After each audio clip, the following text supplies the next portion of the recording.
Hi, and welcome back to Carl Travels. Today, we're going to explore how I pick my destinations of travel and how I save money. And I'm going to go through each of these processes with you and show you step by step, how I make my decisions on where I go.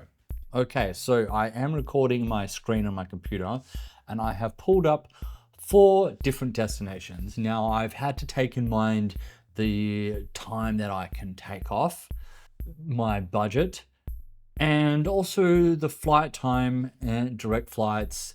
And then when I'm booking a holiday, there are many factors that I take into equation. So the cost of the flight, the cost of my accommodation, the cost of food, and just my general expenses while I'm there. So obviously some countries are going to have a better exchange than others, depending on what kind of trip you're looking for.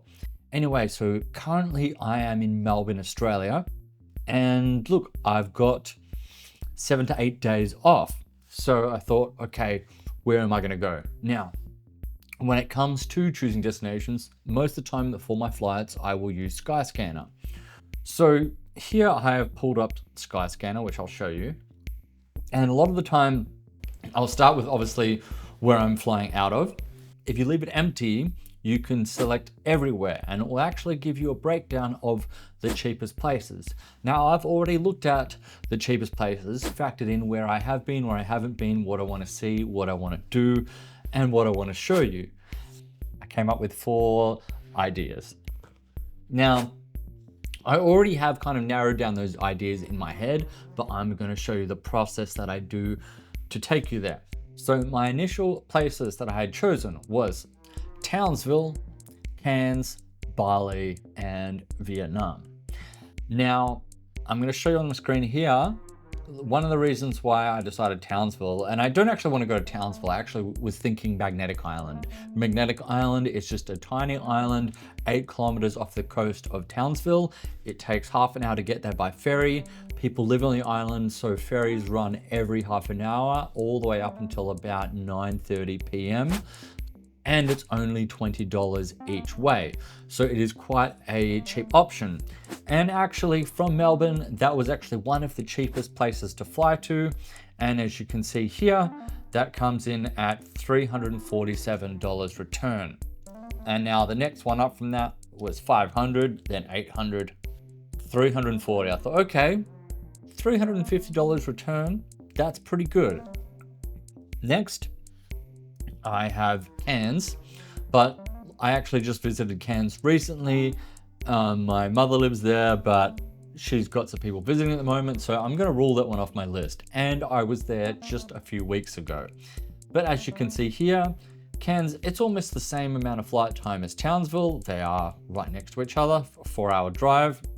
Anyway, the flights to Cairns for the same time were starting at $550. So they're an extra almost $200 on top of what Townsville was. Okay, now let's move that aside. Here we have Melbourne to Ho Chi Minh, $470. It's actually cheaper to fly to Vietnam than it is to Cairns, which is kind of ridiculous. Keep in mind that Vietnam is an 8-hour flight, where Cairns is a 3.5-hour flight. Okay, now next up is Bali. Obviously, if you're Australian, you will know that Bali is one of the most popular destinations. A lot of the time, it's cheaper to fly to Bali than it is to other parts of Australia. So here you can see the flight from Melbourne to Bali return. I found it as cheap as $387. Once again, that depends on what time you're getting the flights, but that was the cheapest one I found. So coming in out of the cheapest of the 4 destinations of where I wanted to go was Townsville first, then Bali, then Vietnam, then Cairns. Now, yes, I could go to Sydney or I could go to Brisbane or one of these other cities for probably a lot cheaper, but my accommodation is going to be up in the $200 to $300 to $400 a night, especially if you're going to a place like Sydney. And you know, if you want a holiday, you want something a bit relaxing, and Sydney is definitely not a relaxing place. I'm from Australia, I've been to Sydney many times, and yeah, I'm just looking for a unique experience. Now, let's go to hotels, because that can make a bigger difference.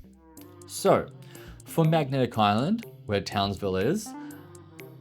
The cheapest accommodation I found for those dates, and I put the exact dates for all accommodation, was $1,080 if I want to be exact. So that's what's kind of ruling out Magnetic Island for me. Now, Bali, we've got as cheap as $69 a night.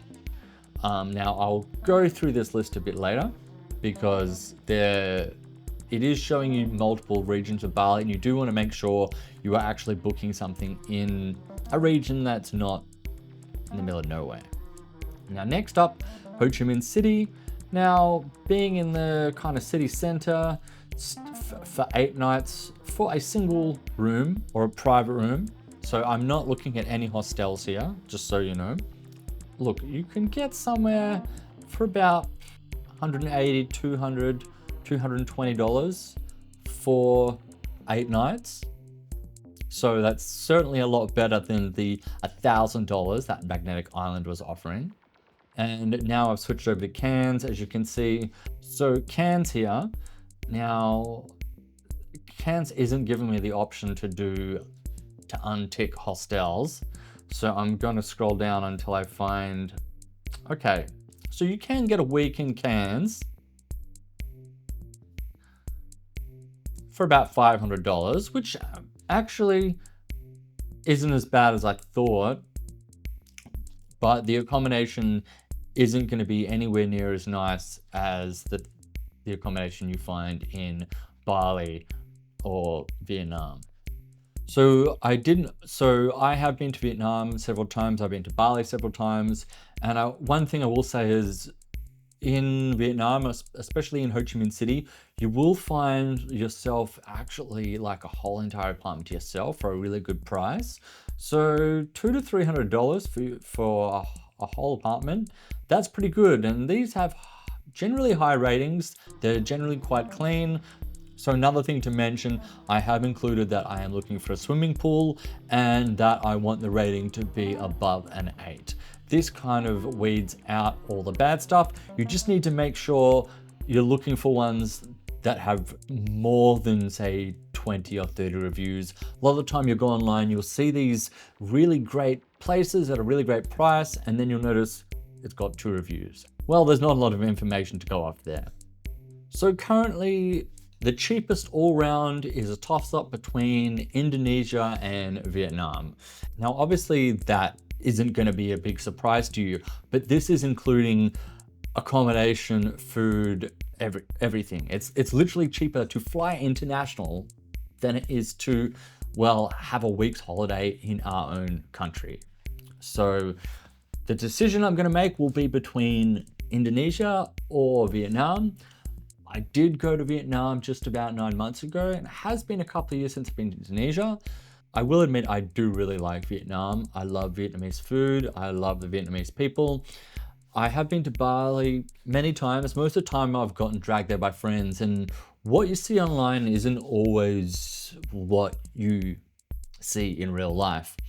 So look, if I do decide to go there, it will be just to show you the good sides, the bad sides. But for the moment, this is how I decide, and this is how I find make the decision of where to go. Obviously, a lot of the time I'll also put out a message on my socials and say, hey, are any of my friends traveling in this area at this time? And that may be the deciding factor.